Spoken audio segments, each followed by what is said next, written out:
Ava Lavinia Gardner was an American actress. She was signed to a contract by MGM Studios in 1941 and appeared mainly in small roles until she drew attention with her performance in The Killers. She became one of Hollywood's leading actresses and is considered one of the most beautiful women to have ever worked in cinema. She was nominated for the Academy Award for Best Actress for her work in Mogambo. She appeared in several high-profile films from the 1950s to 1970s, including The Hucksters, Showboat, The Snows of Kilimanjaro, The Barefoot Contessa, Bhowani Junction, Ontario, The Beach, 7 Days in May, The Night of the Iguana, The Life and Times of Judge Roybin, Earthquake, and The Cassandra Crossing. Gardner continued to act regularly until 1986, 4 years before her death in London in 1990 at the age of 67. She is listed 25th among the American Film Institute's greatest female stars. Early years: Gardner was born in the farming community of Smithfield, Johnston County, North Carolina, the youngest of 7 children. Her parents, Mary Elizabeth Molly, and Jonas Bailey Gardner, were poor cotton and tobacco farmers. Her ancestry was said to include Scots-Irish, English, Irish, French Huguenot, and Native American. She was raised as a Baptist. While the children still were young, the Gardners lost their property, forcing Jonas Gardner to work at a sawmill and Molly to begin working as a cook and housekeeper at a dormitory for teachers at the nearby Brogden School. When Gardner was 7 years old, the family decided to try their luck in a larger city, Newport News, Virginia, where Molly Gardner found work managing a boarding house for the city's many ship workers. While in Newport News, Gardner's father became ill and died from bronchitis in 1938, when Ava was 15 years old. After Jonas Gardner's death, the family moved to Rock Ridge near Wilson, North Carolina, where Molly Gardner ran another boarding house for teachers. Gardner attended high school in Rock Ridge and she graduated from there in 1939. She then attended secretarial classes at Atlantic Christian College in Wilson for about a year. Early career: Gardner was visiting her sister Beatrice in New York in 1941 when Beatrice's husband Larry Tarr, a professional photographer, offered to take her portrait. He was so pleased with the results that he displayed the finished product in the front window of his Tarr photography studio on Fifth Avenue. A Loew's Theatre's legal clerk, Barnard Barney Duhan, spotted Gardner's photo in Tarr's studio.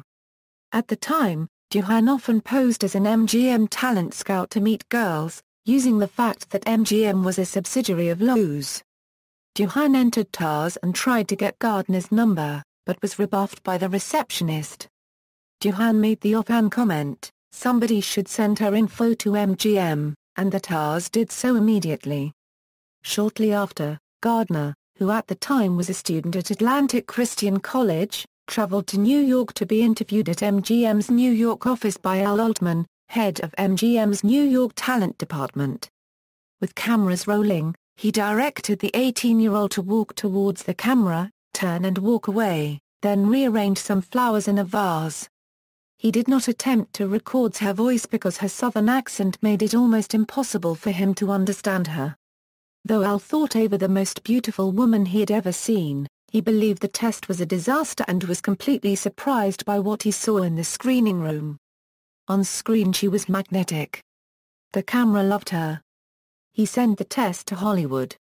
Louis B. Mayer, head of the studio, sent a telegram to Al, "She can't sing, she can't act, she can't talk, she's terrific." She was offered a standard contract by MGM, and left school for Hollywood in 1941 with her sister Bappy accompanying her. MGM's first order of business was to provide her a speech coach, as her Carolina drawl was nearly incomprehensible to them. Career: after 5 years of bit parts, mostly at MGM and many of them uncredited, Gardner came to prominence in the Mark Ellinger-produced smash hit film noir The Killers. Other films include The Hucksters, Showboat, The Snows of Kilimanjaro, Lone Star, Mogambo, The Barefoot Contessa, Bhowani Junction, The Sun Also Rises, and On the Beach. Off-camera, she could be witty and pithy, as in her assessment of director John Ford, who directed Mogambo.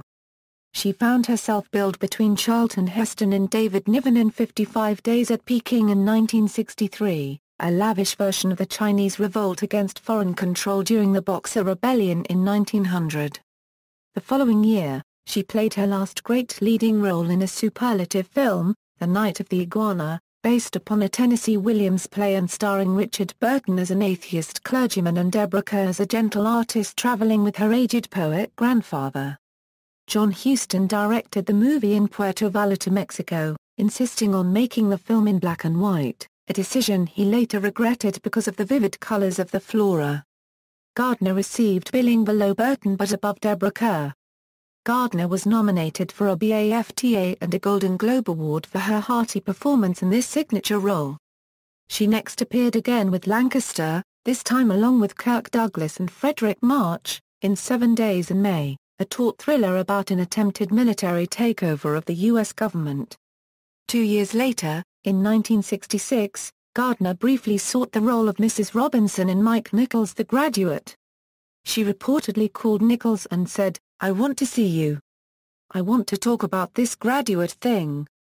Nichols never seriously considered her for the part, preferring to cast a younger woman, but he did visit her hotel, where he later recounted that she sat at a little French desk with a telephone. She went through every movie star cliché copyright. She said, "All right, let's talk about your movie.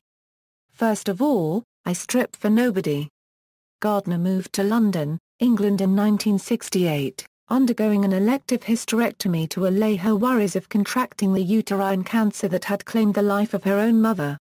That year, she made what some consider to be one of her best films, Merwurling, in which she played the supporting role of Austrian Empress Elizabeth of Austria opposite James Mason as Emperor Franz Joseph I.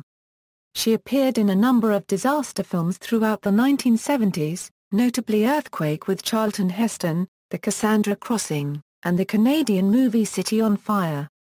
She also appeared briefly as Lily Langtry at the end of the life and times of Judge Roy Bean with Paul Newman and Jacqueline Bisset, and in The Bluebird with Elizabeth Taylor and Jane Fonda.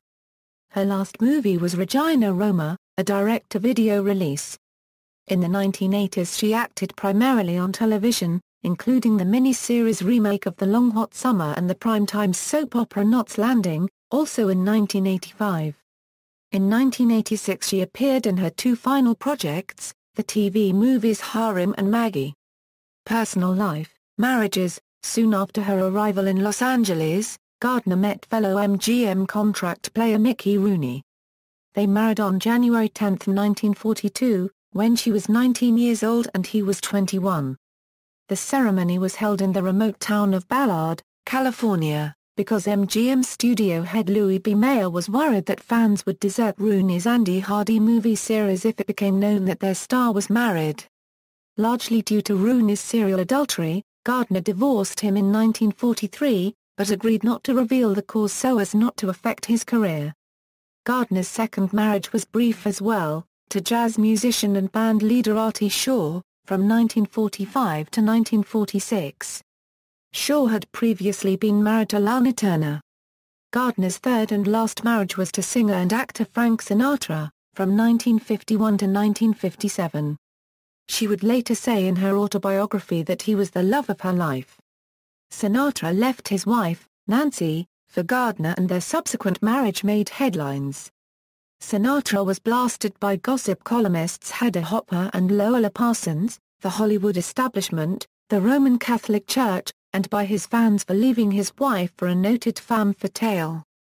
Gardner used her considerable influence, particularly with Harry Cohn's wife, to get Sinatra cast in his Oscar-winning role in From Here to Eternity.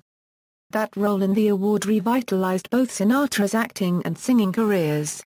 The Gardner-Sinatra marriage was tumultuous. Gardner confided to Artie Shaw, her second husband, that a with him, Frank unregistered trademark S impossible. Unregistered trademark S like being with a woman. Hey unregistered trademark S so gentle. Unregistered trademark S as though he thinks unregistered trademark LL break, as though we unregistered trademark MA piece of Dresden China and hey unregistered trademark S gonna hurt me during their marriage. Gardner became pregnant twice, but she had 2 abortions. MGM had all sorts of penalty clauses about their stars having babies, she said. She said years later, we couldn't even take care of ourselves. How were we going to take care of a baby? Gardner and Sinatra remained good friends for the rest of her life. Relationships: Gardner became a friend of businessman and aviator Howard Hughes in the early to mid-1940s, and the relationship lasted into the 1950s.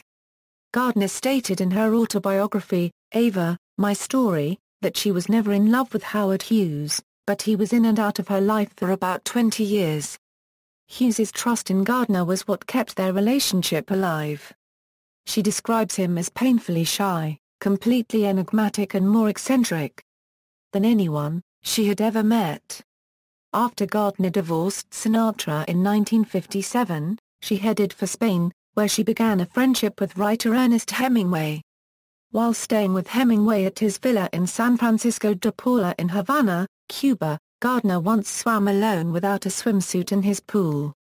After watching her, Hemingway ordered to his staff, "The water is not to be emptied." Her friendship with Hemingway led to her becoming a fan of bullfighting and bullfighters, such as Luis Miguel Dominguez, who became her lover. "It was a sort of madness, honey," she later said of the time. Gardner was also involved in a relationship with her live-in boyfriend and companion, American actor Benjamin Tatar, who worked in Spain as a foreign-language dubbing director. Tatar later wrote an autobiography in which he discussed his relationship with Gardner, though the book was never published. Death: after a lifetime of smoking, Gardner suffered from emphysema, as well as an unidentified autoimmune disorder. 2 strokes in 1986 left her partially paralyzed and bedridden. Although Gardner could afford her medical expenses, Sinatra wanted to pay for her visit to a specialist in the United States, and she allowed him to make the arrangements for a medically staffed private plane. Her last words were reportedly "I'm so tired," before she died of pneumonia at the age of 67, at her London home, 34 Ennismore Gardens, where she had lived since 1968.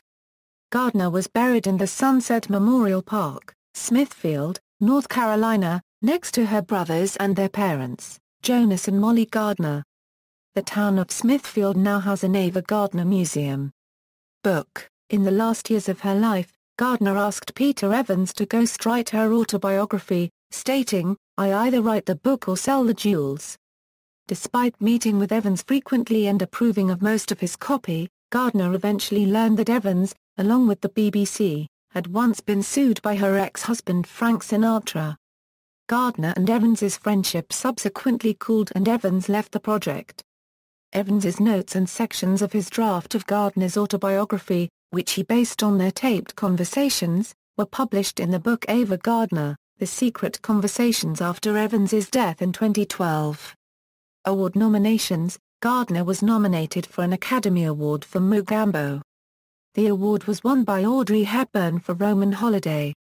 Her performance as Maxine Falk in The Night of the Iguana was well reviewed, and she was nominated for a BAFTA Award and a Golden Globe. Film portrayals: Gardner has been portrayed by Marcia Gay Harden in the 1992 TV miniseries Sinatra.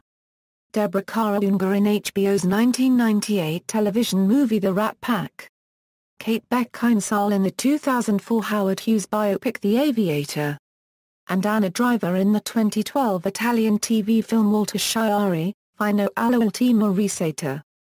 Filmography, references. Ava Gardner, The Secret Conversations, further reading, Canon, Doris Rollins. Grabtown Girl, Ava Gardner's North Carolina childhood and her enduring ties to home.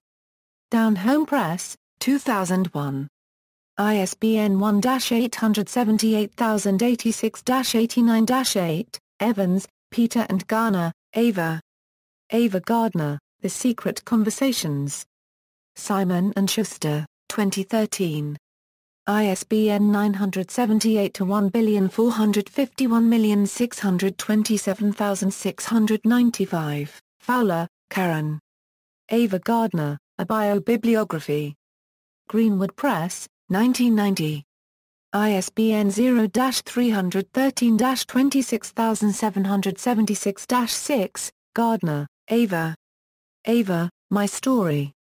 Bantam, 1990. ISBN 0-553-07134-3, Chiliotti, Gilbert, editor. Ava Gardner, Touches of Venus. Entasis Press, 2010. ISBN 978-0-9800999-5-9, Grobel, Lawrence. Conversations with Ava Gardner. CreateSpace. 1014, Rivers, Alton. Love, Ava, A Novel. St. Martin's Press, 2007. ISBN 0-312-36279-X, Server, Lee. Ava Gardner, Love is Nothing. St. Martin's Press, 2006. ISBN 0-312-31209-1, Mims, Brian. Our Ava. Our State Magazine, 2014. http, www.ourstate.com, Wayne, Jane Ellen. Ava's Men, The Private Life of Ava Gardner. Robson Books, 2004. ISBN 1-86105-785-7, external links. Ava Gardner at the Internet Movie Database, Ava Gardner Discography at Discogs, Ava Gardner Biography at Encyclopaedia Britannica, Ava Gardner at the TCM Movie Database, Ava Gardner at Chvide.com, Ava Gardner Museum, Ava Gardner. Find a Grave. Retrieved June 12, 2013.